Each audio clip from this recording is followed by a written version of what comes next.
Oke, assalamualaikum warahmatullahi wabarakatuh. Eh, Nanti akan ada pertanyaan pasti kalau ini besok jadi berita di media massa tuh.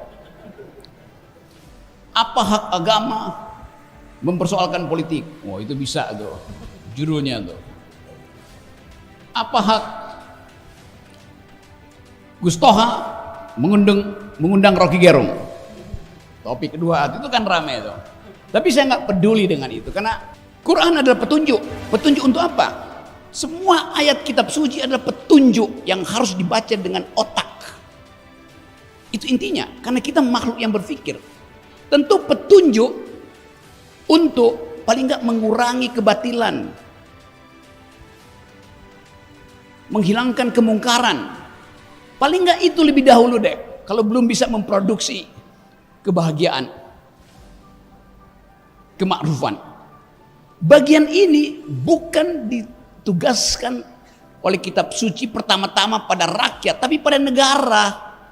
Penguasa harusnya paham ayat itu, amar ma'ruf nahi mungkar itu pertama ayat untuk penguasa. Kenapa? Karena mereka yang potensi untuk menghasilkan ketidakadilan, mereka yang potensi untuk merampas kebahagiaan. Jadi itu ayat untuk para penguasa. Yang anehnya penguasa ceramain itu ke kita. Terbalik-balik coba. Rakyat tidak punya potensi untuk berbuat ketidakadilan. Hanya negara yang berpotensi membuat ketidakadilan. Dan ketidakadilan itu yang saya terangkan tadi bahwa indeks kecerdasan bangsa ini drop. Pesantren menyumbang peningkatan IQ. Sementara kekuasaan memerosotkan IQ. Karena nggak ada undangan berpikir. Orang berpikir dilarang. Orang berusaha untuk memperdebatkan masa depan dianggap sebagai bahaya politik identitas. Jadi kita lihat bahwa bangsa ini dituntun ke arah kegelapan. Itu intinya tuh. Demi perbedaan kita memerlukan persatuan. Demi perbedaan. Kalau negara bilang demi persatuan tidak boleh ada perbedaan, itu namanya dungu. Dari awal kita berbeda. Kalau berbeda dianggap teroris. Kalau berbeda dianggap ekstremis. Padahal antropologi bangsa ini disusun berdasarkan ontologi perbedaan. Jadi justru karena ada perbedaan diperlukan persatuan. Bukan dibalik, demi persatuan gak boleh ada perbedaan. Itu kurang ajarnya negara. Karena dimungkinkan kita bercakap-cakap secara terbuka di sini nih. Ada mahasiswa bisa bicara sesuka-sukanya tuh. Ada orang yang mau jadi pemimpin, dia bertanya, siapa yang bisa kita contoh? Jangan contoh mereka. Anda ingin saya kenalin Anda dengan orang di istana, justru hindari mereka. Gitu.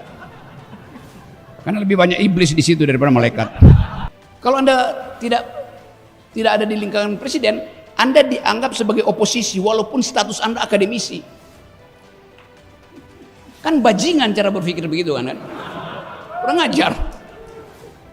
Apalagi kalau akademisnya muslim, dianggap ini untuk mempromosikan negara Islam. Udah ada semacam sinopsis di kepala bahwa kegiatan di pesantren itu adalah untuk menghalangi pemerintah. Itu buruknya tuh. Padahal di tempat ini calon presiden datang.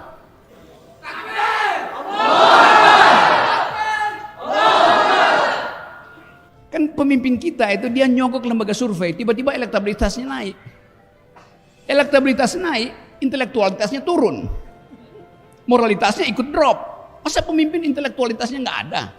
Gugup untuk bicara. Harus nyontek, dan nyontek pun gugup. Jadi bagian-bagian ini yang saya beritahu, saya kasih kritik. Kalau ditanya misalnya, apa prestasi Pak Jokowi? Nggak ada. Memang nggak ada. Sorry aja. Tunjukkan apa?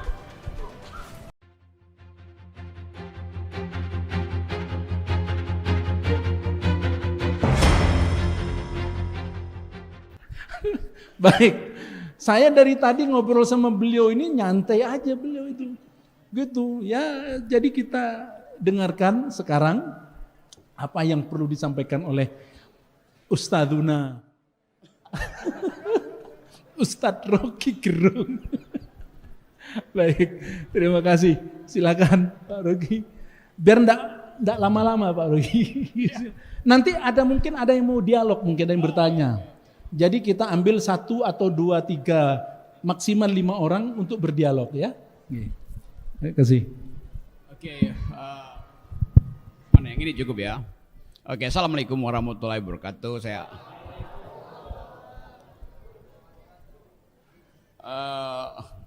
nanti akan ada pertanyaan pasti kalau ini besok jadi berita di media massa tuh. Apa hak agama mempersoalkan politik? Wah, itu bisa tuh judulnya tuh. Apa hak Gus Toha mengundang Rocky Gerung? Topik kedua itu kan ramai tuh. Tapi saya nggak peduli dengan itu karena tadi saya berdiri sebentar di bangunan yang sedang dibangun itu. Saya mendoakan supaya bangunan itu bukan sekedar isinya ruangan-ruangan, tapi isinya adalah gagasan. Indonesia kebanyakan ruangan, gagasannya nggak ada. Itu masalah kita tuh. Dan pesantren adalah gagasan untuk menghidupkan akal pikiran, untuk memprovokasi pikiran radikal. Pikiran bukan tindakan radikal.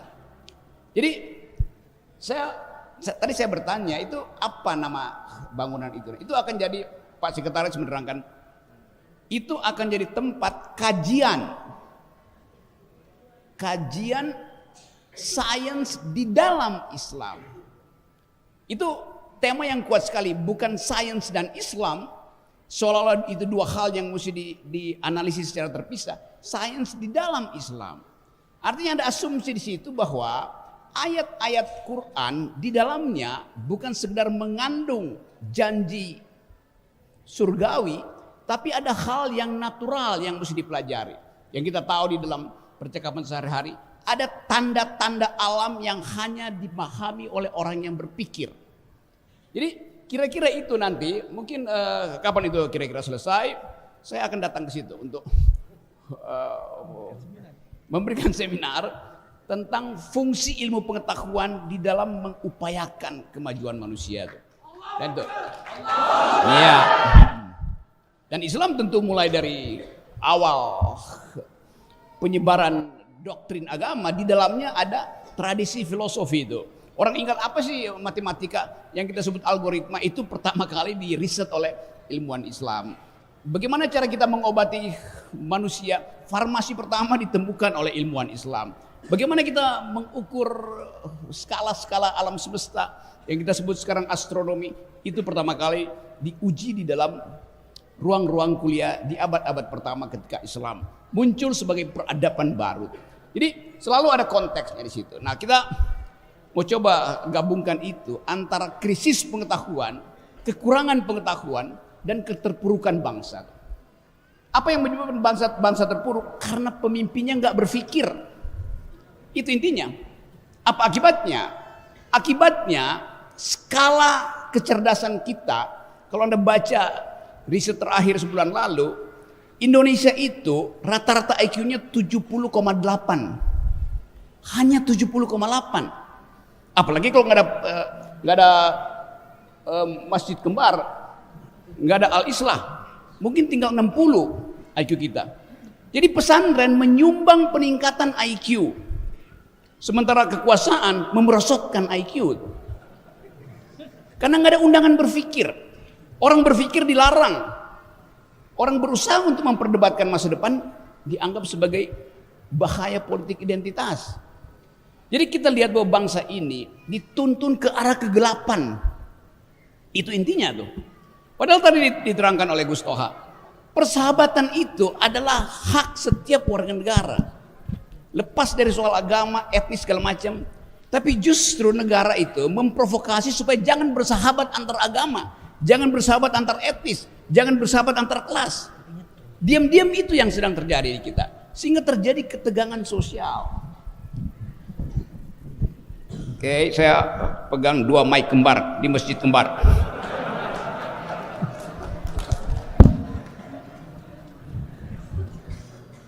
Bagian yang ingin paling enggak di dalam mungkin 1 jam ini kita ada semangat baru untuk tadi mengembangkan pikiran tentang kebersamaan berbasis perbedaan. Saya ulangi lagi tesisnya. Kita ingin kembangkan persahabatan, persatuan yang basisnya perbedaan. Karena fakta antropologi bangsa ini adalah perbedaan. Jadi, betul tadi Gus Toha, demi perbedaan kita memerlukan persatuan, demi perbedaan. Kalau negara bilang, demi persatuan tidak boleh ada perbedaan, itu namanya dungu. Dari awal kita berbeda. Kalau berbeda dianggap teroris. Kalau berbeda dianggap ekstremis. Padahal antropologi bangsa ini disusun berdasarkan ontologi perbedaan. Jadi justru karena ada perbedaan diperlukan persatuan. Bukan dibalik, demi persatuan gak boleh ada perbedaan. Itu kurang ajarnya negara. Hal itu. Jadi sekali lagi, kalau kita ingin lihat perkembangan era, kita hidup di dalam semacam republic of fear. Kita cemas terhadap keadaan. Kita nggak tahu pasti akan ada pemilu atau tidak. IKN akan berlanjut apa tidak. Keadaan itu membuat kita seolah-olah nggak ada harapan lagi. Nah, ini forum yang kita pastikan bahwa kendati negara mengalami optimisme, kita kendati negara pesimis dengan keadaan. Karena setiap kali kita dengar krisis global, COVID segala macam itu menyebabkan negara akan menunda pemilu sangat mungkin. Menyebabkan pemerintah tiba-tiba memberlakukan hal yang sudah diharamkan oleh Mahkamah Konstitusi, yaitu Omnibus Law. Jadi sekali lagi kita mau putuskan malam ini bahwa di Bondowoso ada optimisme bangsa ini bisa ditemukan kembali. Apa yang mesti kita temukan? Akal pikiran. Nah, tema malam ini betul sekali. Kita apa tadi bahasa temanya tuh bukan hati, ada kata-kata hati itu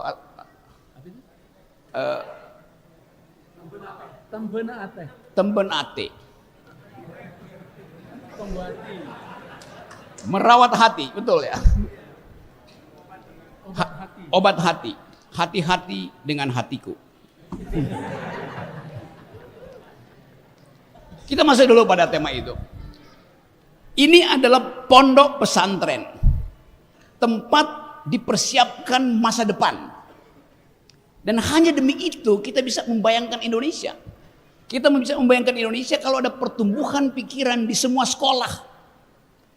Nah, prinsip pertama dari setiap murid adalah takwa pada gurunya itu. Udah pasti itu. Kata murid dalam bahasa Inggris namanya disciple. Murid. Dari kata disciple turun kata disiplin. Disiplin itu di dalam bahasa Arab namanya takwa. Mengerti karena itu menjalankan, itu namanya takwa kan? Bukan sekedar tunduk, karena mengerti maka menjalankan. Apa yang mesti dijalankan? Harapan. Apa yang mesti dijalankan? Kemampuan untuk mengevaluasi keadaan. Jadi itu yang terjadi. Nah, karena itu tidak mungkin pesantren itu dipisahkan dari politik. Seperti yang diucapkan sekarang. Jauhkan pesantren dari politik karena itu politik. Bukan. Justru di pesantren diajar metode kritis. Dan di dalam politik kalau kita berhenti kritik maka akan timbul monster-monster di istana tuh. Itu intinya. Ada bahasa Italia bilang el sueño della razón produce monstros. Akal yang tidur, kalau akal Anda tidur, maka yang beroperasi malam hari adalah monster-monster. Koruptor, arogan, para arogan. Jadi sangat kontekstual kalau kita pastikan bahwa tugas dari pesantren adalah menghidupkan harapan bahwa akal bisa diproduksi ulang. Kita istilahkan itu. Kenapa? Karena selama 7 tahun ini akal kita tidur, akibatnya monster oligarki hidup. Beroperasi dia malam hari itu. Itu yang menerangkan kenapa bangsa ini nggak bisa bertumbuh berkompetisi dengan bangsa-bangsa lain. Kalau setiap kali kita dengar di media massa ekonomi kita baik, tumbuh segala macam tuh. Faktanya ini coba saya kasih data dulu karena ini kan kuliah tuh. Di zaman Pak Harto, harta kita dikuras oleh konglomerat. Tapi yang balik ke negara masih 33%. Pak Harto kasih konsesi-konsesi. Yang balik ke negara 33%. Zaman Pak SBY yang balik tinggal 28%, 25 sampai 28%. Zaman Pak Jokowi tinggal 8%. Itu data primer yang menyebabkan kenapa banyak akademisi, teman-teman saya dosen itu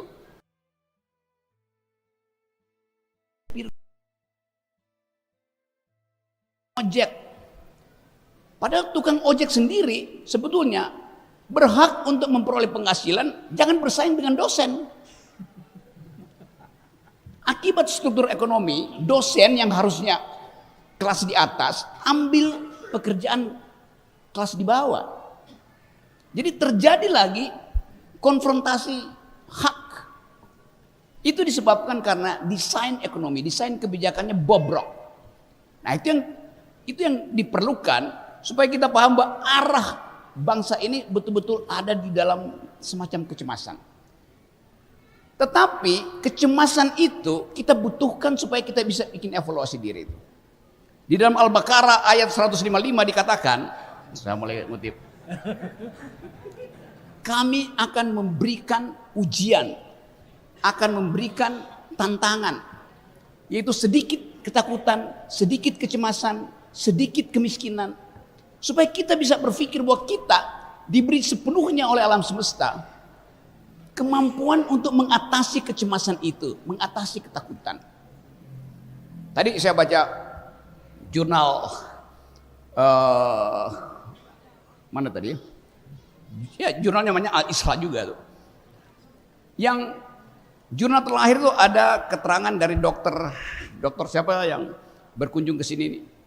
Dan kelihatannya jurnal itu memperlihatkan seluruh aspek yang dibicarakan oleh negara tuh. Soal riset, soal organisasi, soal kurikulum ada di situ. Walaupun dia tipis, tapi saya baca dalam 10 menit saya dapat seluruh informasi tentang pesantren ini. Bayangkan misalnya kalau setiap minggu istana keluarin semacam jurnal kecil itu untuk menerangkan kemajuan peradaban politik kita, kemajuan pendidikan kita. Tapi istana nggak punya data itu karena semua data buruk. Itu masalahnya ada di situ. Nah, saya menganggap sekali lagi bahwa di dalam persahabatan keberagaman itu ada hal yang bisa kita share sama-sama, yaitu keprihatinan terhadap keadaan dan harapan untuk memperbaikinya. Quran adalah petunjuk. Petunjuk untuk apa? Semua ayat kitab suci adalah petunjuk yang harus dibaca dengan otak. Itu intinya, karena kita makhluk yang berpikir. Tentu petunjuk untuk paling enggak mengurangi kebatilan, menghilangkan kemungkaran. Paling enggak itu lebih dahulu deh, kalau belum bisa memproduksi kebahagiaan, kemakrufan. Bagian ini bukan ditugaskan oleh kitab suci pertama-tama pada rakyat, tapi pada negara. Penguasa harusnya paham ayat itu, amar ma'ruf nahi mungkar itu pertama ayat untuk penguasa. Kenapa? Karena mereka yang potensi untuk menghasilkan ketidakadilan, mereka yang potensi untuk merampas kebahagiaan. Itu ayat untuk para penguasa. Yang anehnya penguasa ceramain itu ke kita, terbalik-balik coba. Rakyat tidak punya potensi untuk berbuat ketidakadilan. Hanya negara yang berpotensi membuat ketidakadilan. Dan ketidakadilan itu yang saya terangkan tadi bahwa indeks kecerdasan bangsa ini drop. Di Asia Indonesia itu nomor 30 dari 32 negara. Paling atas, paling bawah kecerdasannya. Padahal konstitusi kita menugaskan presiden untuk menghasilkan dua hal. Cerdaskan kehidupan bangsa, pelihara fakir miskin. Dua-duanya nggak dilakukan oleh negara. Jadi itulah hak dari kita di sini untuk mempersoalkan ketidakadilan itu. Nah, Gus Toha tadi betul menerangkan bahwa sebaiknya ada upaya untuk mengkritisi dari kalangan akademisi itu. Tapi sering dianggap akademisi itu adalah mereka yang membantu presiden. Kalau Anda tidak ada di lingkaran presiden, Anda dianggap sebagai oposisi walaupun status Anda akademisi. Kan bajingan cara berpikir begitu kan? Kurang ajar. Apalagi kalau akademisnya muslim, dianggap ini untuk mempromosikan negara Islam. Udah ada semacam sinopsis di kepala bahwa kegiatan di pesantren itu adalah untuk menghalangi pemerintah. Itu buruknya tuh. Padahal di tempat ini calon presiden datang. Betul. Calon yang mungkin batal tuh. Jadi teman-teman, ini malam yang buat saya berbahagia karena diingatkan kembali fungsi dari persahabatan, fungsi dari keakraban. Dan itu membutuhkan permenungan. Nah, di dalam permenungan itu kita tidak boleh sekedar memakai rasio, reason dalam bahasa Inggris. Ada hal di dalam Islam yang nggak bisa diterjemahkan, yang disebut kalau bahasa Inggris mungkin sebut reason itu akal yang bernalar, passion batin yang membaca. Tetapi bagaimana menerangkan misalnya istilah kolbu? Apa bahasa Indonesia untuk kolbu? Hati. Tetapi bukan hati yang ada bentuk fisiknya yang bisa sakit hati itu. Tapi hati dalam pengertian mampu memikirkan wisdom. Itu namanya kolbu. Semacam percakapan antara reason dan passion, moderatornya adalah kolbu. Otak kita menghendaki pikiran rasional, matematis. Batin kita namanya passion, menghendaki hal yang emosional. Kolbu berupaya untuk memahami tegangan antara reason dan passion. Filosofi di dalam teologi muslim bilang begitu tuh. Karena itu susah untuk menerangkan bahwa ya sakit kolbu, nggak ada sakit kolbu. Yang ada sakit otak dan sakit jiwa. Kolbu adalah obat. Tempat ketika kita letih di dalam pikiran, kita berhenti dan minta kolbu itu bicara. Ketika kita emosi, kita berupaya tekan emosi itu dan itu adalah hasil kerja kolbu. Bagian yang suci itu yang hilang dari bangsa ini. Kehilangan kolbu itu lebih bahaya daripada kehilangan akal dan kehilangan batin.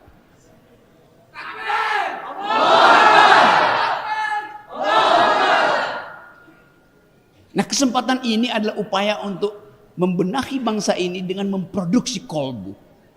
Tapi nanti saya akan dibully. Pasti dibully itu. Sok tahu Rocky Gerung. Ngomong apa dia? Ada yang akan menjelaskan. Ustaz Toha tuh. Jadi teman-teman, pesantren fungsi utama adalah mengucapkan kejujuran karena diperintah oleh kolbu. Mengucapkan kemerdekaan berpikir karena menginginkan ada pertengkaran argumen. Memanfaatkan momentum-momentum politik supaya bangsa ini jangan diselundupkan di dalam wacana atau headline yang kita baca setiap hari yang gak ada isinya tuh. Jadi teman-teman itu kultum saya hari ini. Nanti sebelum kita bercakap-cakap, tapi saya ingin mengatakan kesenangan hati saya karena diundang di tempat di mana pikiran itu dihargai. Terima kasih. Assalamualaikum warahmatullahi wabarakatuh. Baik, ini baru mukaddimah. Baru pemanasan. Nanti setelah tanya-tanya tambah lagi beliau. Oke, ada yang bertanya 1, 2, 3, 4, 5, 6. 6, 7, 8, 9, 10. Ada 10 orang. Oke, coba mic-nya dikasih. Ini kalau yang nyanyi 10 orang ini caleg apa bukan ya? Oke. Ya, coba itu sudah ada. Ya. Baik, silakan Pak Adiroso dulu. Setelah Pak Adiroso beliau. Ya. Bismillahirrahmanirrahim. Assalamualaikum warahmatullahi wabarakatuh. Allahumma sholli ala Sayyidina Muhammad. Sebelumnya saya ingin mengucapkan sebuah puisi. Membeli pepaya ke saudara, pulangnya dikasih sekarung. Sungguh bahagia hati rasanya berjumpa dengan Bapak Rocky Gerung. Baik, yang mau tanya-tanya maju aja ke depan sini biar enak. Bapak Rocky Gerung, kita ini sudah mendengar di beberapa media bahwa ya maaf aja, saya ini terbuka aja ya. Unek-unek artinya dari hati kecil saya. Ini ada semacam korupsi politik. Korupsi politik artinya penyalahgunaan wewenang politik. Jadi ada satu capres ini akan diamputasi politiknya gara-gara kasus formula. Tapi ini mungkin rekayasa. Jadi tolong Pak Rocky, pengamatan sampean bagaimana dengan langkah-langkah amputasi politik. Soalnya ini sudah mencederai demokrasi. Apakah ini betul-betul cinta negara atau bagaimana nih? Yang mungkin kurang lebihnya bagian. Assalamualaikum warahmatullahi wabarakatuh. Silakan. Terima kasih. Assalamualaikum warahmatullahi wabarakatuh. Waalaikumsalam. Langsung saja. Mohon maaf, pertanyaan saya tulis biar tidak bias. Pertanyaan yang pertama adalah saya adalah pengagum beliau. Jadi beliau ini idola saya. Yang selalu tadi itu menyuarakan tentang kecerdasan, akal sehat, atau kebalikannya daripada kedunguan. Bahkan ketika acara Maulidan, beliau mengatakan, mengutip, Iqra, belajar. Yang tidak mau Iqra itu adalah orang dungu. Pertanyaan seriusnya adalah, mengapa, mohon maaf ini ya, mengapa Bung Rocky sendiri tidak bersikap cerdas? Dalam arti kata ragu-ragu atau malu-malu kucing untuk masuk Islam. Nah, ini adalah bentuk kasih sayang saya sebagai seorang pengagum kepada beliau. Karena tadi sudah disebutkan oleh Ustadz Habibie, ya ayyuhalladzina amanu udkhulu fisilmi kafah. Masuklah ke dalam hukum Islam secara keseluruhan. Di ayat yang lain disebutkan, wa may yabtaghi ghairal islami dina fala yuqbala minhu wa huwa fil akhirati minal khasirin. Jadi sehebat apapun yang kita lakukan, sebagus apapun yang kita lakukan, itu akan sia-sia karena tidak diridhoi oleh Allah menurut ayat tadi, Pak.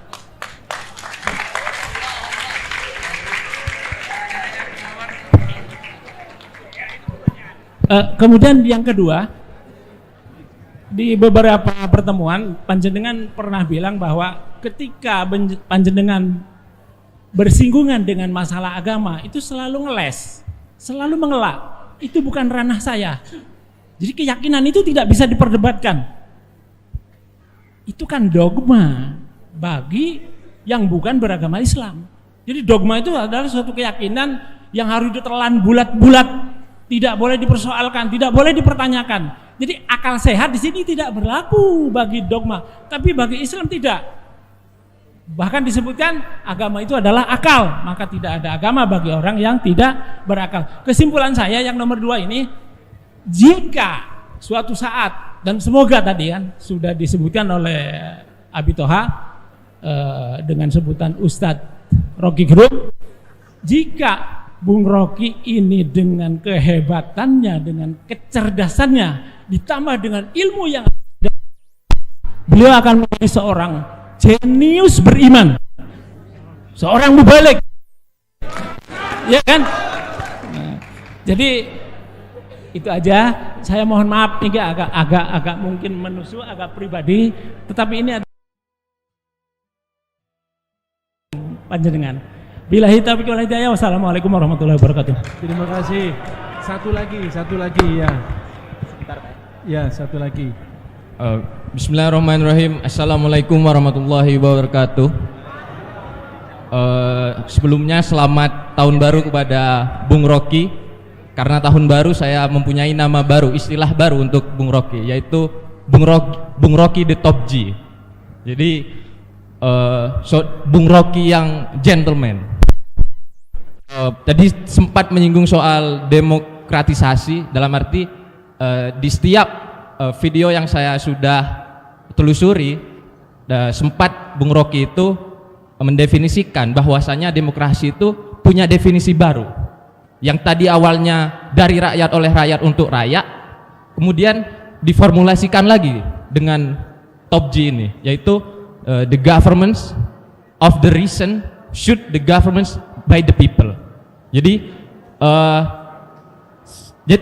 masih ada berkesinambungan antara demokratisasi dan ukhuwah, yaitu persatuan. Pertanyaannya adalah bagaimana seharusnya the paradox of tolerance dari Karl Popper itu seharusnya bisa diperbaiki lagi hubungan antara beda agama, beda golongan, beda kaum. Jadi biar tidak terjadi lagi paradoks-paradoks dan pil-pil dogma itu tersebut. Terima kasih. Baik, namanya dan asalnya. Sebelumnya saya mantan SD Plus Alislah generasi pertama. Oh, Ferwis Daswa. ya. Iya. Jadi Gus Jack, adik kelas saya Gus Jack. Iya, baik. Saya lupa karena sudah mulai besar. Iya, sebentar lagi dia sudah kawin. Baik, 3 dulu penanya, setelah itu kita lanjutkan. Silakan. Oke, pertama apa tadi yang utama tadi pertama soal amputasi politik. Oke. Itu hal yang segera ingin orang tahu. Soal Anies Baswedan, kira-kira itu yang dimaksud sebenarnya. Tapi kita tahu bahwa selain voluntarisme kita, voluntarisme artinya dorongan untuk menjadi sukarela. Volunte artinya energi untuk memulai inisiatif. Voluntarisme terhadap Anies bisa juga dibaca sebagai kegugupan kita karena membayangkan Anies mampu nggak kalau terjadi semacam keadaan ketidaknormalan di dalam politik gitu. Kan itu intinya kan. Kalau normal-normal aja ya udah ikut aja nanti 20% segala macam. Tetapi pemilu 2024 akan berlangsung di dalam formula-formula tidak normal. Kita lihat itu dari sekarang tuh. Soal usulan PDIP supaya hanya memilih partai, tidak memilih orang karena dianggap bahwa Anies dikelilingi oleh tokoh-tokoh.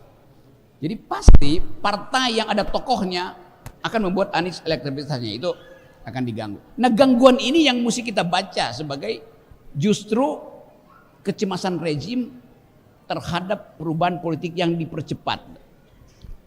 Nah, dari segi itu dengan mudah kita bayangkan kalau misalnya Pak Jokowi udah punya calon, maka nggak akan ada halangan pada Anies. Jadi itu menunjukkan bahwa istana belum punya calon final definitif untuk diajukan sebagai calon presiden istana. Hal yang memang nggak boleh ada. Kalau kita belajar dari Pak Habibie nggak pernah sekalipun mengatakan ini yang akan meneruskan saya. Pak Harto juga nggak bilang begitu. SBY nggak pernah ikut-ikutan. Tapi ajaib kenapa Pak Jokowi merasa cemas kalau calonnya itu bukan dari lingkungan beliau. Itu bahayanya kalau orang sakit hati. Itu nggak enak kan? Kan Pak Jokowi udah mestinya berpikir sebagai negarawan. Saya percaya bahwa siapapun yang terpilih, dia akan menuntun bangsa ini ke arah kesejahteraan dan keadilan. Harusnya begitu ucapannya. Bukan kasih sinyal, semua boleh ikut kompetisi, tapi saya lebih suka yang berambut uban. Itu bias itu.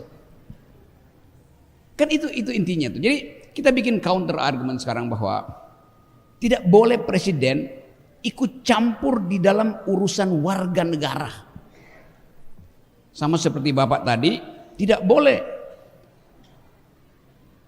urusan publik itu dipertanyakan, urusan privat dipertanyakan di forum publik. Mestinya WA aja saya. Karena itu akan jadi headline besok. Dan kita sibuk begituan. Lalu istana goreng. Rocky Gerung memanfaatkan pesantren, pura-pura masuk Islam. Kan bahayanya begitu. Itu masalahnya tuh, kepekaan itu. Yang saya pastikan tadi bahwa itu terkait dengan status kita di sini sebagai warga negara, warga akademis. Semua orang berharap kapan Pak Rocky dapat hidayah? Percepat dong. Loh, hidayah itu misteri. Bukan sesuatu yang diucapkan dan diniatkan dari pihak luar.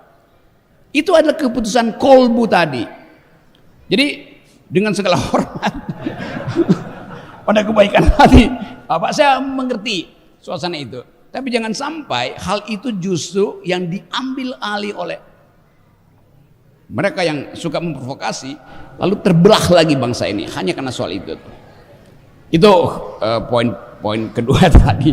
Yang ketiga tadi dari alumnus yang rupanya dia memperhatikan diksi saya. Jadi saya mesti hati-hati nih, jangan sampai yang saya ucapkan kemudian dibalikkan pada saya dan nggak bisa saya pertanggungjawabkan. Saya pertanggungjawabkan. Di dalam ilmu politik, demokrasi disebutkan pemerintahan dari rakyat, oleh rakyat, untuk rakyat. Sekarang ada pertanyaan tuh.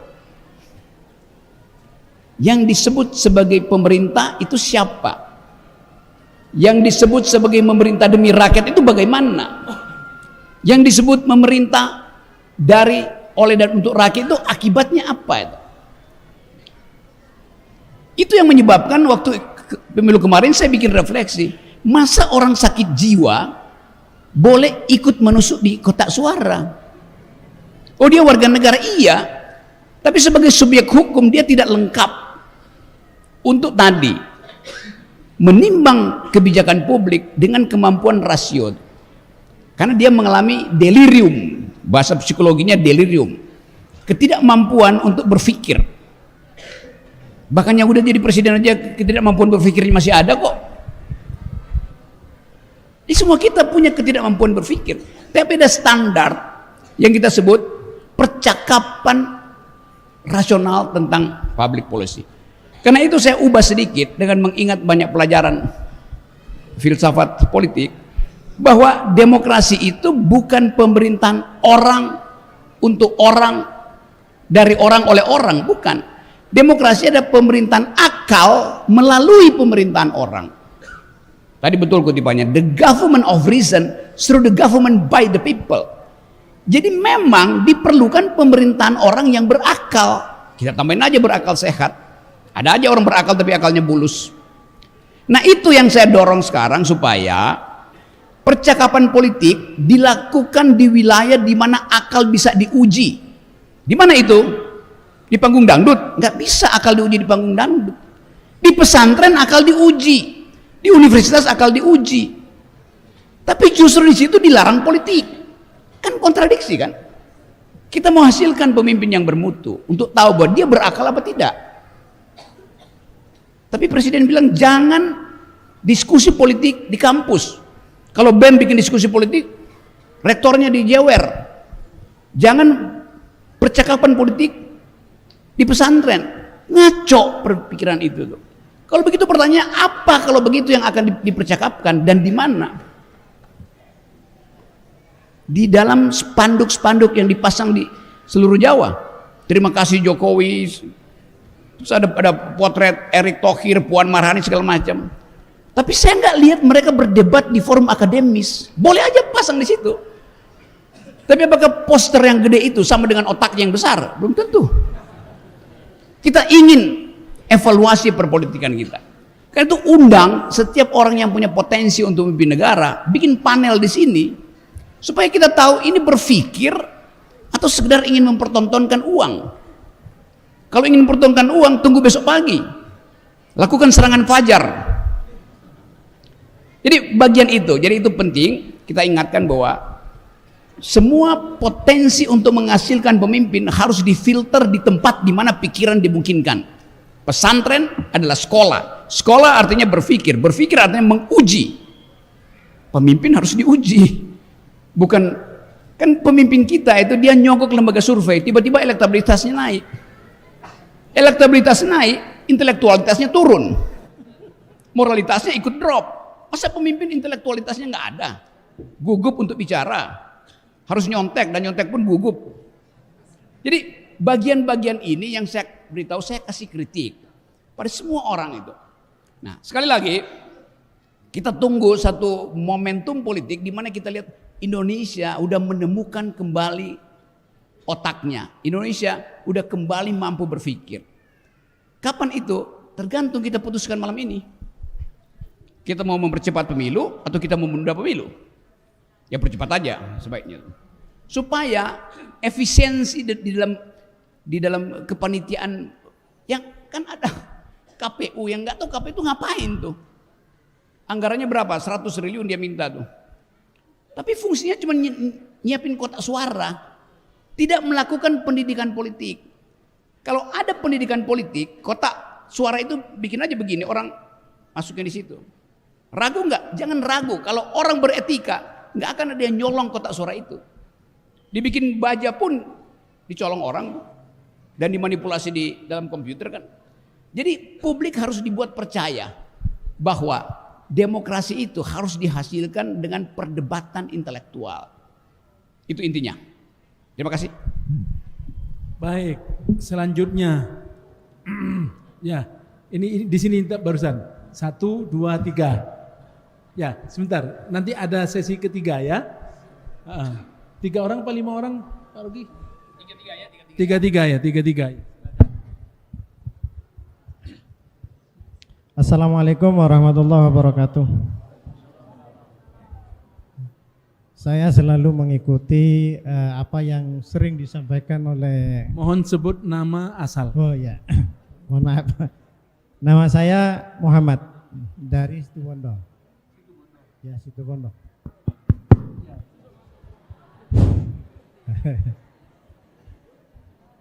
Begini, saya sering menonton video yang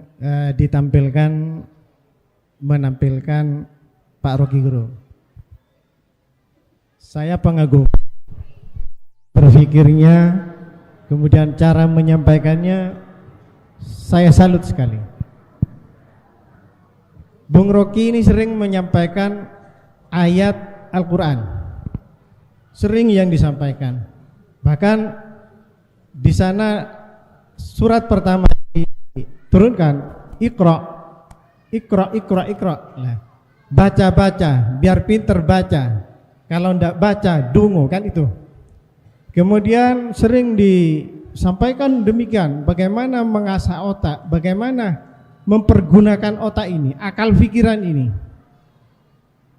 Sehingga di dalam Al-Quran banyak disebutkan, walaqad dzara'na li jahannama katsiran minal jinni wal ins.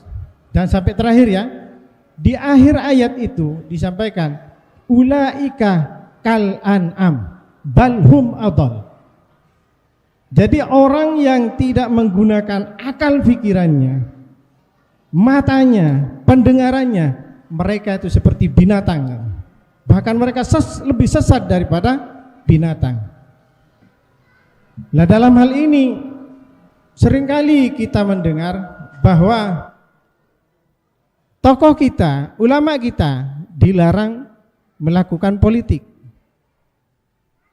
Hingga itu katanya mau mencemari agama.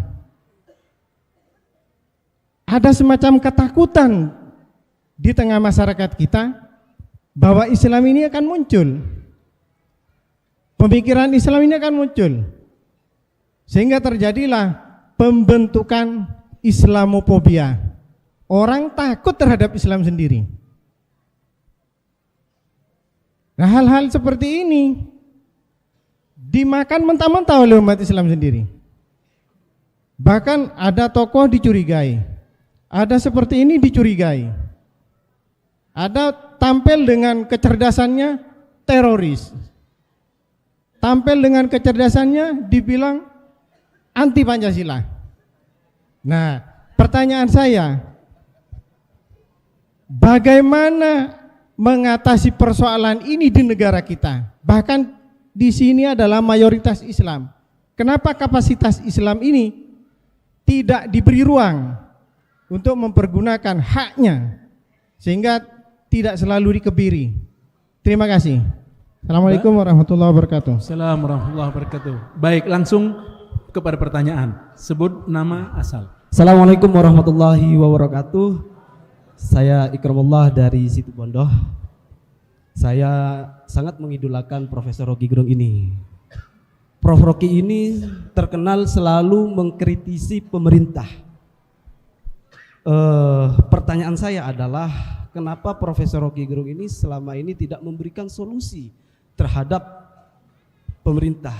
Bahkan Prof. Rocky ini sudah tahu sistem pemerintahan Indonesia sangat bobrok, sehingga Profesor ini memberikan solusi kepada negara ini. Otomatis UUD 45 alinea keempat salah satunya adalah mencerdaskan kehidupan bangsa ini bisa dilaksanakan dengan kelebihan intelektual Profesor Rocky Gerung ini. Terima kasih. Assalamualaikum warahmatullahi wabarakatuh. Baik, ini nanti sesi ketiga. Ya, sesi ketiga. Setelah itu terakhir nanti kita berikan kesempatan kepada perempuan, Putri. Ya. Assalamualaikum warahmatullahi wabarakatuh. Selamat malam untuk Bung Rocky. Malam ini di Pondok Al-Islah, di pesantren ini dibahas tentang Islam dan kebangsaan. Saya melihat bahwa di bangsa kita itu sekarang ada dua, Bung Rocky, yang perlu kita analisa. Yaitu pertama, ada semacam pemasungan pemikiran. Jadi pemikiran kita dipasung. Yang kedua, kalau dulu ada mafia hukum, sekarang ada mafia konstitusi. Bagaimana konstitusi itu dibuat dengan cara mereka yang tujuannya saya kira satu, Bang Rocky, adalah kekuasaan. Jadi poinnya di kekuasaan ini. Saya ingin mendapat masukan dari Bung Rocky bagaimana cara mengatasi pemasungan pemikiran kita, pemikiran rakyat Indonesia ini, pemasungan pemikiran paling intelektual ini, dan juga yang sangat berat sekarang ini adalah mafia konstitusi. Bahkan MK aja sudah tidak direken. Ya itu. Terima kasih. Assalamualaikum warahmatullahi wabarakatuh. Waalaikumsalam warahmatullahi wabarakatuh. Silakan Bu. Oke, yang pertama apa tadi? Saya selalu lupa yang pertama tuh. Poin yang pertama tadi Islamofobia. Oke.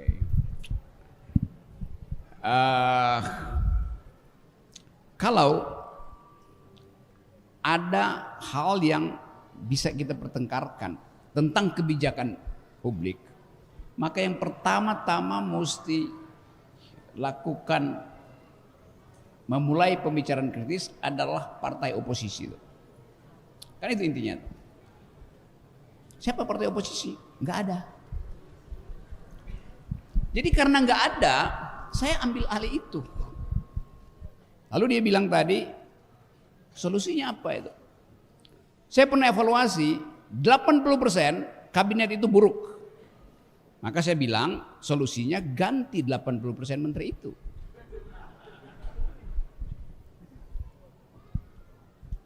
Kan itu dasarnya.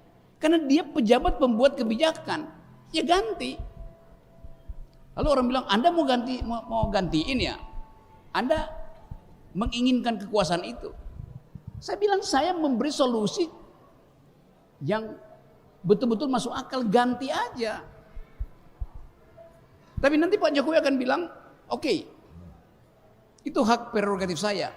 Jadi nggak ada gunanya kita kasih solusi kalau di ujungnya bilang itu hak prerogatif saya. Lain kalau ada oposisi yang akan tekan itu. Saya nggak punya kemampuan menekan. Saya cuma bisa bicara, itu poinnya. Lalu orang bilang, Rocky Gerung nyinyir, cuma bisa bicara-bicara. Ya karena saya bukan menteri. Memang saya cuma bicara, saya diminta oleh Gustavo untuk bicara. Jadi apa yang masalah di situ? Yang ketiga, menteri-menteri itu saya gaji untuk cari solusi. Kan mereka digaji rakyat untuk cari solusi. Lalu mereka bilang, jangan kritik aja, kasih solusi. Loh, Anda saya gaji untuk kasih solusi, untuk cari solusi. Ngapain minta kembali solusi ke saya tuh? Jadi Anda mesti bisa bedakan bahwa kalau saya kasih kritik, saya nggak perlu kasih solusi. Kalau saya kasih solusi, gaji saya Itu masalahnya. Dia nggak bisa gaji kan? Fairnya begitu. Tetapi kesalahan pertama ada pada oposisi yang tidak diizinkan oleh Pak Jokowi. Dalam satu kampanye Pak Jokowi bilang, saya nggak perlu oposisi itu. Lalu yang kontrol Anda siapa kalau gitu? Jadi dari awal desainnya udah kacau. Nah karena itu kalau yang beroposisi sekarang dengan mudah dibilang Islamofobi. Karena cuma itu mainannya. Jadi kita dinasibkan untuk hidup dengan orang dungu. Yang kalau kita terangkan nyinyir. Semua yang kita bicarakan di sini dasar akademisnya ada. Semua yang kita ucapkan dengan sinis di sini maksudnya untuk memperbaiki bangsa.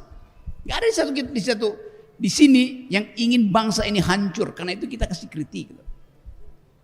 Kalau ditanya misalnya apa prestasi Pak Jokowi? Gak ada. Memang gak ada. Sorry aja. Tunjukkan apa? Jalan tol itu kalau saya bisa berutang, saya sendirian bisa bikin jalan tol dengan suruh saya kumpul 10 arsitek. Gampang aja kan? Lain kalau Pak Jokowi bilang, saya buat jalan tol sesuai dengan janji saya yaitu tidak berutang. Ini jalan tol pakai utang, siapapun bisa. Kan itu simple. Dan utang itu kemudian dibebankan pada rakyat. Setiap hari Sri Mulyani cari cara untuk majakin rakyat. Macam-macam dipajaki sekarang tuh. Demi membayar utang itu. Tetapi pendukung rejim tepuk tangan. Hanya di era Jokowi jalan tol jadi panjang. Iya, tapi jalan pikiran jadi pendek. Itu konsekuensinya kan. Tanya pada ekonom semacam Faisal Basri. Seluruh utang untuk bikin jalan tol keuntungannya balik pada Cina. Bukan balik pada kita tuh. Kenapa? Begitu selesai jalan tol itu kalau di dalam sistem pembangunan dunia itu gratisan jalan tol. Masa jalan tol berbayar? Justru jalan tol dimaksudkan untuk efisiensi supaya jalan biasa itu tidak macet. Dipindahin jalan tol. Sekarang jalan tol dikasih tarif. Akibatnya orang nggak bisa bayar balik lagi ke jalan biasa, macet lagi di situ kan. Nggak ada di dunia jalan tol itu bayar. Kecuali jalan dibikin swasta untuk pergi ke resortnya itu bayar tuh. Ini jalan tol dari Jakarta sampai Banyuwangi disuruh bayar. Kan ngaco. Apalagi begitu jalan tol selesai dijual pada swasta. Jadi seluruh konsep itu yang mesti kita bongkar. Kalau cuma sekedar lihat semua orang tepuk tangan tuh pendukung Pak Jokowi, sekarang ada jalan tol, kita punya jalan tol. Yang ngomong gitu cuma punya Honda butut, nggak bisa masuk jalan tol, tapi dia bangga ada jalan tol. Cicilan belum lunas, mana ada motor bisa masuk jalan tol? Itu yang saya sebut manipulasi opini publik oleh negara. Itu bahayanya tuh kalau negara jahat disembunyikan dari mana? Sama seperti IKN, sama aja. Entah dari mana membiayai itu. Saya punya banyak teman di kabinet, semua merasa nggak mungkin itu jalan. Lalu kenapa kalian tepuk tangan? Karena mereka ketagihan kekuasaan itu, nggak berani untuk ucapkan kejujuran. Nah, kita ingin ada kejujuran diucapkan malam ini dan diucapkan oleh mulut seluruh warga negara yang kritis, yang punya otak. Apalagi kalau dia alumnus dari pesantren ini. Allahu Akbar. Baik, ini terakhir. 1, 2, itu 3 tadi sudah mengangkat tangan. Mohon maaf. 4 ya, nggak apa-apa ya 4 ya. Oke, 4. 1, 2, 3, 4 terakhir. Silakan. Assalamualaikum warahmatullahi wabarakatuh. Saya Madani dari Dadapan sebelah pondok. Mungkin saya bukan ingin bertanya Bung Rocky, tapi ingin meminta saran Bung Rocky. Saya memiliki cita-cita sebagai pemimpin Bung Rocky. Tapi saya tidak punya kedekatan relasi kepada elit-elit politik di atas. Jadi mungkin saran Bung Rocky bagaimana cara saya mendapatkan cita-cita saya yang sebagai pemimpin ini, karena saya sendiri sudah jenuh terhadap pemimpin di kota ini. Oke. Ini yang kedua, Bung Rocky tadi pernah bilang yang pertama itu gedung itu negara ini dibentuk bukan hanya sebagai ruang-ruang saja. Tapi yang diinginkan itu agar terciptanya gagasan untuk kemajuan negeri ini. Dengan keburukan yang ada di negeri ini, saya meminta gagasan dari Bung Rocky, gagasan apa saja yang mungkin bisa didapat atau harus kita laksanakan untuk negeri tercinta kita ini. Dan yang kedua, dan yang ketiga,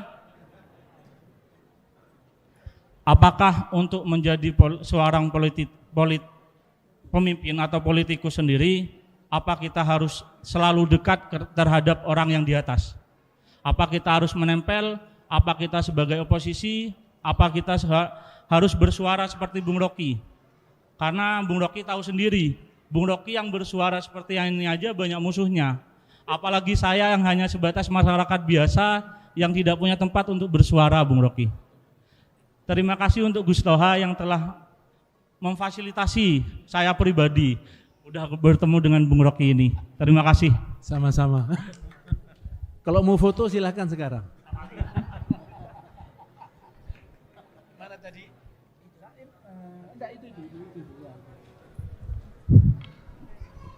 Ya silakan. Bismillah, assalamualaikum warahmatullahi wabarakatuh. To the point ya. Oke, langsung pertanyaan. Nama asal? Nama saya Samhan, mahasiswa Jember asal Makassar. Sesuai judul tentang bersatu atas basis perbedaan.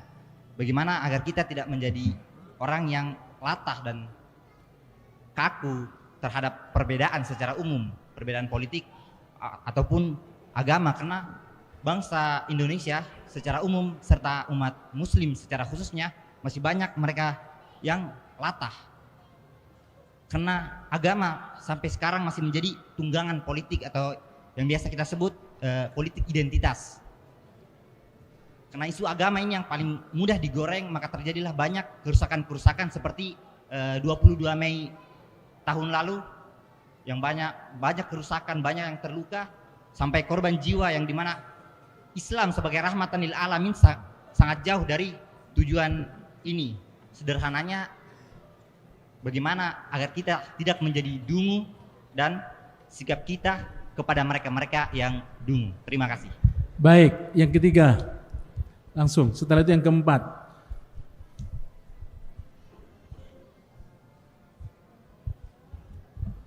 Bismillahirrahmanirrahim. Perkenalkan, nama saya Zayan Farastaki Muhammad, asal Jember di kampus Uinhas Jember. Nah, ini kemudian yang saya ingin tanyakan kepada Profesor Rocky ya. Yang pertama, ini ada beberapa hal yang saya bingungkan terhadap sistem demokrasi Indonesia terutama. Ini entah mungkin saya kena korban politikus atau politisi yang lain, itu saya kurang tahu juga. Nah, sebenarnya kalau dari yang saya ketahui, tujuan dan fungsi partai itu kan sebagai menjembatani aspirasi mungkin ya, menjembatani aspirasi kepada seorang pemerintah atau presiden.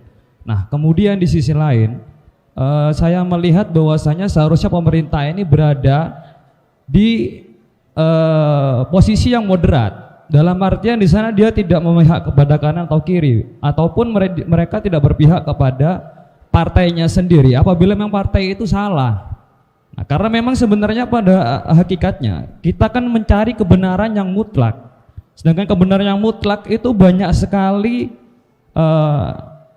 pemikiran-pemikiran yang akhirnya menafsirkan kebenaran yang mutlak itu menjadi universal, kebenaran yang universal. Nah, akhirnya melahirkan sebuah kebenaran individu-individu yang mengklaim bahwasanya saya ini lebih baik, saya ini lebih benar. Nah, jadi yang saya ingin tanyakan sebenarnya sistem demokrasi ini seperti apa?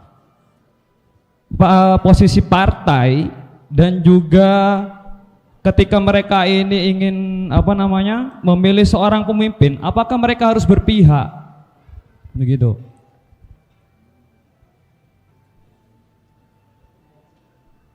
Karena memang seperti yang kita lihat pemilu ke depan, bahwasanya ada juga yang ingin mengusungkan Ganjar katanya, ada yang Anies, ada yang ini dan lain sebagainya. Nah, mereka semua itu kan pada adalah hal tersembunyi, hal konotatif di sana bahwasanya mereka ini ya ingin mengusung partai, nama partai sendiri, egoisme akhirnya. Kebenaran individu yang dimunculkan bukan musyawarah bersama. Begitu.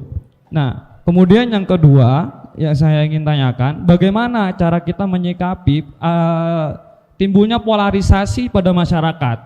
Nah, karena saya memang mengutip dari channel YouTube live-nya Profesor Renat Kasali, beliau berkata bahwasanya ini bakal terjadi hal yang sangat panas, keadaan politik yang sangat panas nanti untuk pemilu ini. Nah, di sisi lain juga ada resesi, bahwa wah resesi kayak gini kayak gitu.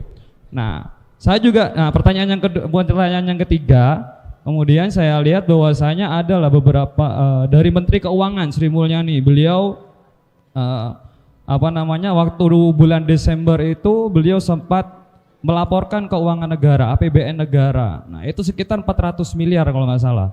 Nah, akan tetapi PDB Indonesia itu sekitar 200 miliaran. Nah, ini kan akhirnya nggak sinkron antara PDB dengan anggaran APBN negara.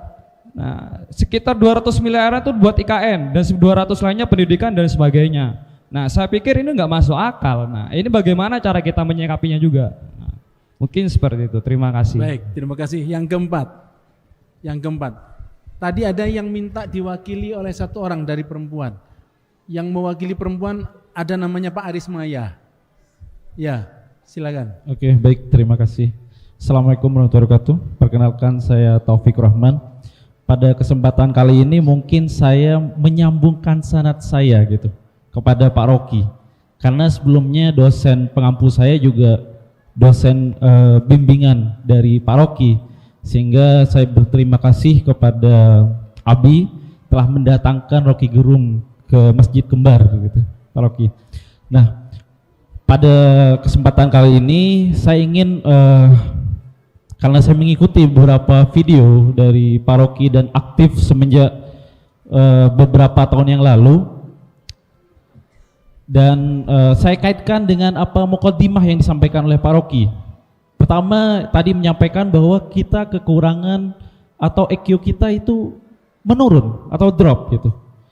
Tapi satu sisi kita atau dalam penyampaian Pak Rocky surplus informasi, sehingga pada kondisi ini ada semacam kekurangan ide-ide yang harus kita eksekusi gitu.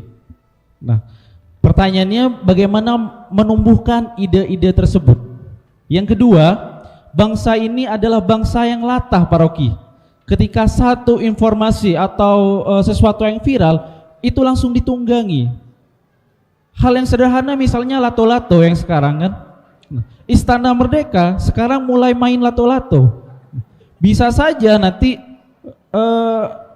ada yang dijadikan jargon untuk 2024 misalnya dari viralnya lato-lato ini. Pertanyaannya adalah, apakah bangsa ini memang dibentuk menjadi bangsa yang latah atau memang pada rezim ini saja gitu? Apa yang viral itu bisa ditunggangi dan kaitannya dengan surplus informasi tersebut. Yang ketiga, langsung saja saya ingin tembak Pak Rocky saja, point of view-nya Pak Rocky untuk 2024. Gitu saja, terima kasih. Baik, Pak Aris. Ya, silakan. Pak Aris ini, Pak Rocky, beliau adalah Sekjen Sobat Anis Pusat dari Jakarta. Sekjen Sobat Anis. Langsung.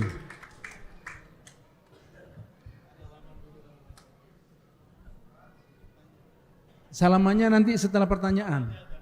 Ya, setelah bertanya.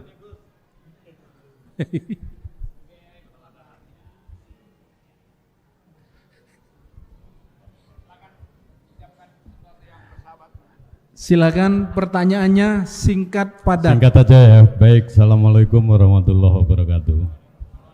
Terima kasih Gus Toha, Ustadz Sudirman, Haji Umar. Selamat datang Bung Rocky. Setiap hari saya ketemu Bung Rocky, bahkan setiap jam barangkali ya. dengan Mas Hersu di RJ Channel. Saya selalu mengikuti setiap kali apa yang disampaikan, isu-isu. Terakhir adalah soal Perpu yang kami baca. Barangkali saya ingin mewakili bapak-bapak barangkali ya, sebagai warga negara, Mas Rocky.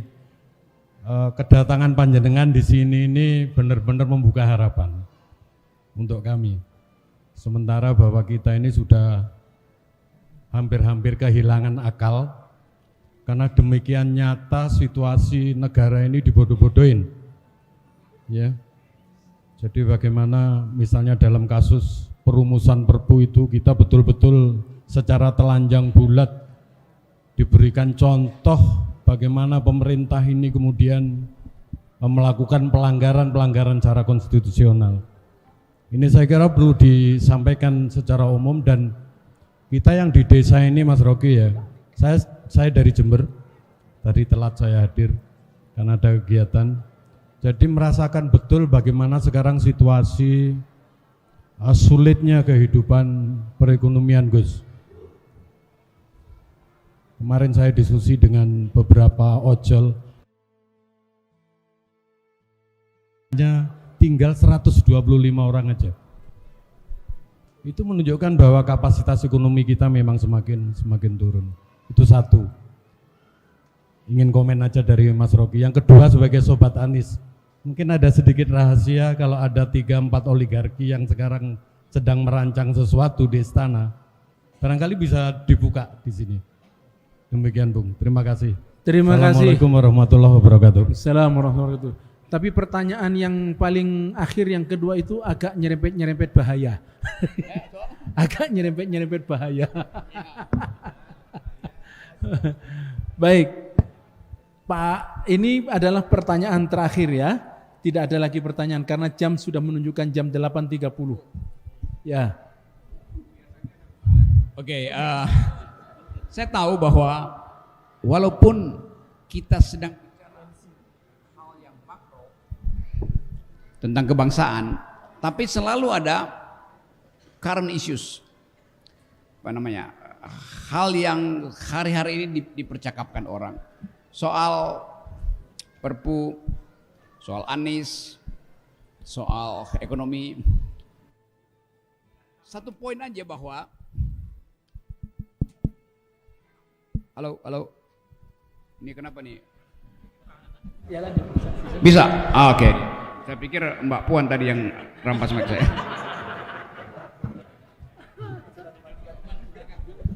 Ada ketegangan politik. Seluruh gejala yang kita bicarakan hari ini menunjukkan ada ketegangan politik. Karena itu ada Perpu tadi, dan saya udah bahas berkali-kali soal Perpu itu. Kan dasar dari Perpu adalah kegentingan yang memaksa. Kalau kita tanya pada Presiden, yang mana kegentingan yang memaksa? Presiden bilang itu soal perang Rusia-Ukraine. Jadi nggak ada alasan yang konkret. Belakangan kemudian Wakil Presiden bilang kegentingan yang memaksa adalah kepentingan kepastian hukum dari penanam modal. Kok beda Presiden dan Wakil Presiden? Kita tanya lagi pada Saudara Bahlil, dia bilang kegentingan yang memaksa adalah 1.200 triliun yang antri untuk masuk Indonesia tuh, investor asing. Jadi yang mana kegentingan yang memaksa tuh? Ukraine, Rusia itu 2 minggu ini Rusia udah minta supaya ceasefire. Ini mana kegentingannya? Orang gencatan senjata kok. Lain kalau Rusia itu udah bombardir Ukraine, dan akibat bombardemen itu NATO pasang kembali senjata nuklirnya diarahkan ke Moskow. Baru ada kegentingan, nggak ada kegentingan di situ, dan jauh sekali itu. Lalu Bahlil bilang 1.200 triliun potential loss kalau undang-undang Omnibus Law itu tidak diperpukan tuh. 1.200 triliun itu di mana? Ada MOU. Oh, itu Memorandum of Understanding, itu bukan deal bisnis. Itu bukan kesempatan, itu MOU kok. Oke, saya mau masuk. Jadi norak keterangan itu tuh. Nggak ada kegentingan yang memaksa dari 1.200 triliun yang masih angan-angan. Di mana kegentingannya?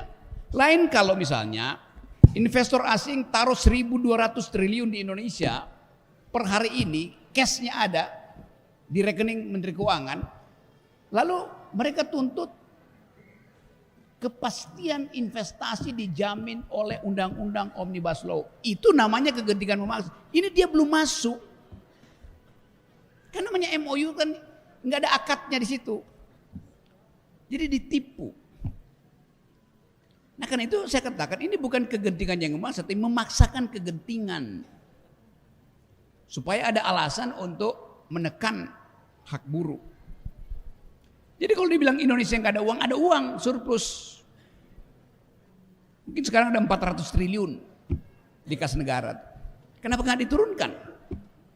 Kenapa Presiden bilang nggak ada uang? Karena itu kita mesti undang investor asing. Sangat mungkin uang itu akan dipakai tahun depan untuk beli suara.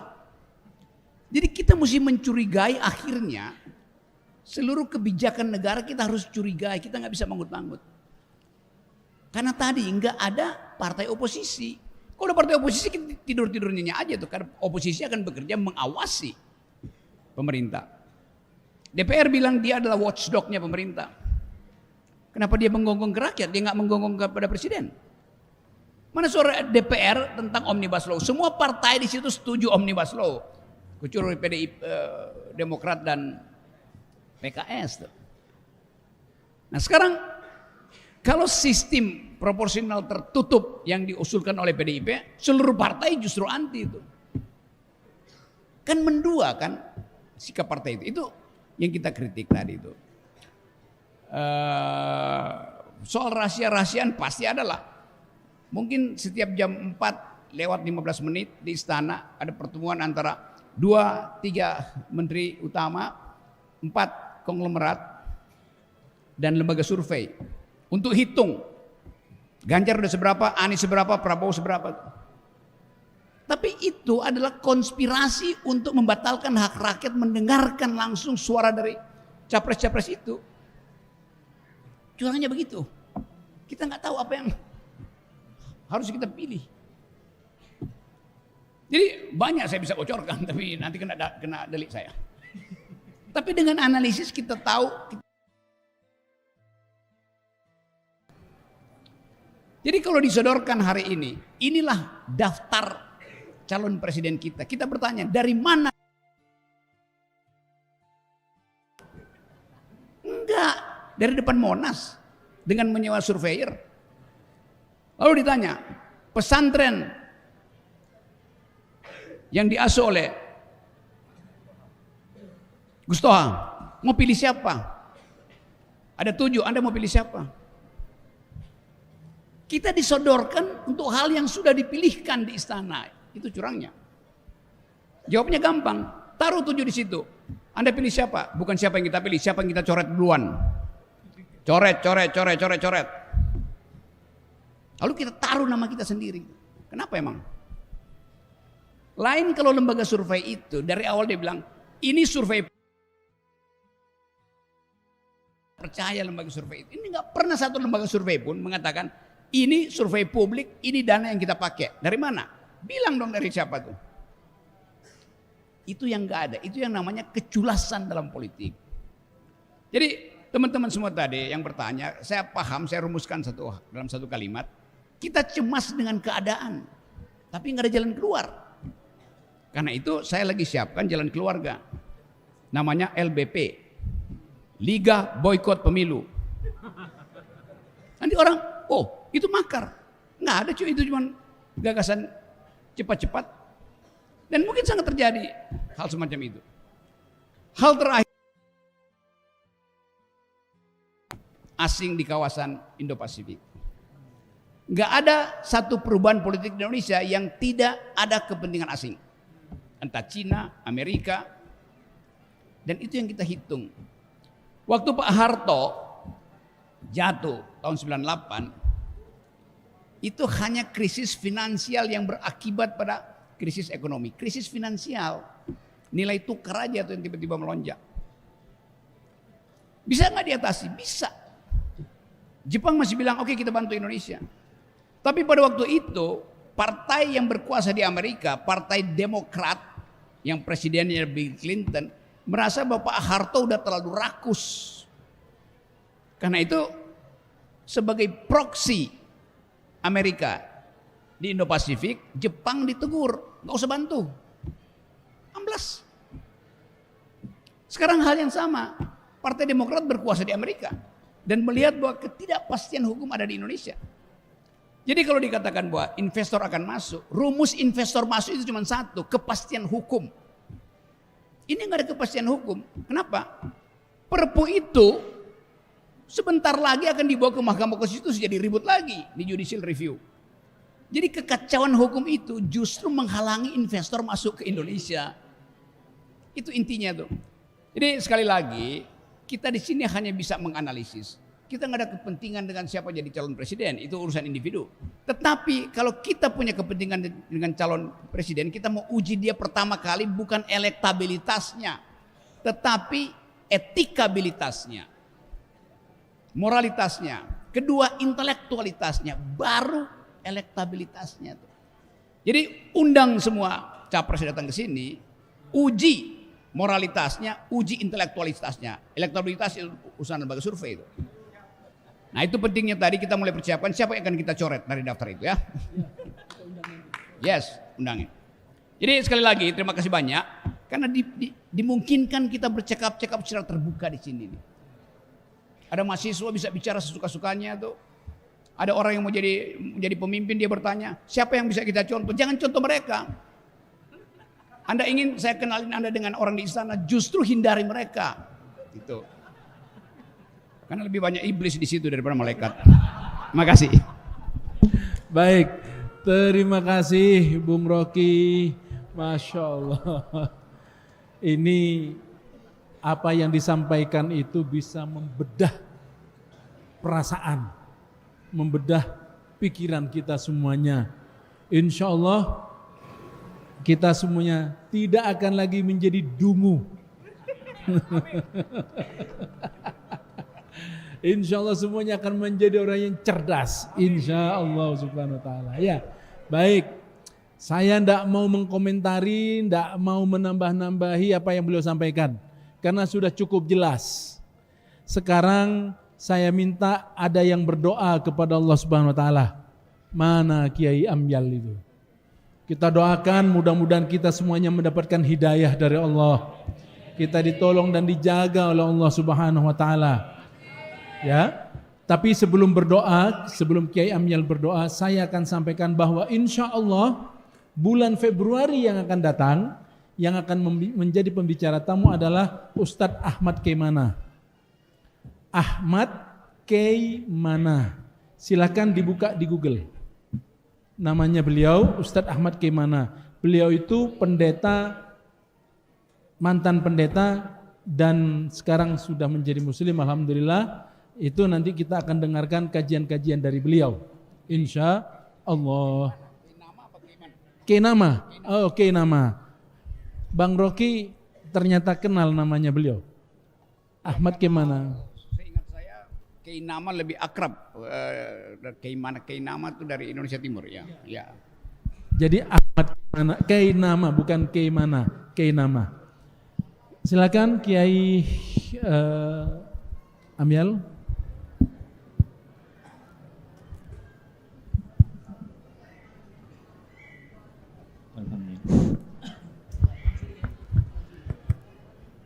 Namun sebelumnya semua yang hadir ini sayang semua sama Bung Rocky, sehingga mudah-mudahan katanya yang hadir di belakang pulangnya dari sini Bung Rocky bisa bisa masuk Islam dengan kafah. Ini semuanya sayang semua. Saya yakin yang hadir di sini sayang dan eman. Kenapa? Akal sehatnya itu yang yang diperlukan sehingga bisa merubah keadaan. Mudah-mudahan semuanya berubah. Amin. Alhamdulillahirabbil alamin. Hamdan yuwafiqu ni'amah wa yukafi mazidah ya rabbana lakal hamdu kama yanbaghi li jalali wajhikal karim wa 'azimi sultanik. اللهم صل وسلم على سيدنا ودين صلاة تنجينا بها من الأحوال والأحوال وتقضينا بها يا الله جميع الحاجات وهنا بها من جميع سيئات ترفعنا بها عندك على درجات وتبلغنا بها أقصى الغايات من جميع الخيرات في الحياة وبعدنا اللهم أحسن عاقبتنا في الأمور كلها وأجرنا من خزي الدنيا وعذاب الآخرة اللهم أحسن عاقبتنا في الأمور كلها وأجرنا من خزي الدنيا وعذاب الآخرة اللهم أحسن عاقبتنا في الأمور كلها وأجرنا من خزي الدنيا وعذاب الآخرة اللهم يا الله إنا نستحفظك ونستمدك ديننا وأنفسنا وأهلنا وأولادنا وأموالنا وكل شيء أعطيتنا اللهم اجعلنا وإياهم في كنافك وأمانك وإياذك من كل شيطان مريد جبار وذي عين وذي بغي وحاسد وظالم وساهر ومن شر كل ذي شر اللهم جملنا بالعافية والسلامة وحققنا بالتقوى والاستقامة وأعذنا من واجبات الندامة إنك نشمدير اللهم متئنا بأسمائنا وأبصارنا وقوتنا وأحييتنا واجعل الوارث منا واجعل ثارنا على من ظلمنا وانصرنا على من عادنا وانصرنا على من عادنا وانصرنا على من عادنا ولا تجعل مصيبتنا في ديننا ولا تجعل مصيبتنا في ديننا ولا تجعل مصيبتنا في ديننا ولا تجعل الدنيا أكبر همنا ولا مبلغنا ولا تسلط علينا بذنوبنا من لا يخافك ولا يرحمنا ربي يسير ولا تؤثر ربي تمم بالخير ربي يسير ولا تؤثر ربي تمم بالخير ربي يسير ولا تؤثر ربي تمم بالخير اللهم لا سهل إلا ما جعلته سهلا أنت تجعل هذا سهلا اللهم لا سهل إلا ما جعلته سهلا أنت تجعل هذا سهلا اللهم لا سهل إلا ما جعلته سهلا أنت تجعل هذا سهلا برحمتك يا أرحم الراحمين ربنا ظلمنا أنفسنا وإن لم تغفر لنا وترحمنا لنكون من الخاسرين ربنا آتنا في الدنيا حسنة وفي الآخرة وقنا عذاب النار سبحان ربك رب العزة عما يصفون السلام على المرسلين والحمد لله والحمد لله رب العالمين سر الفاتحة أعوذ بالله من بسم الله الشيطان الرجيم إياك نعبد وإياك نستعين اهدنا الصراط المستقيم صراط الذين أنعمت عليهم غير المغضوب عليهم ولا الضالين. Baiklah jamaah semuanya, Tantritan Setujenis Sesami Mulja, kita akan bertemu tanggal 4 Februari yang akan datang insya Allah, dan kita akan dengarkan kajian dari Ustadz Ahmad Kainama, ya, Ustadz Ahmad Kainama insya Allah.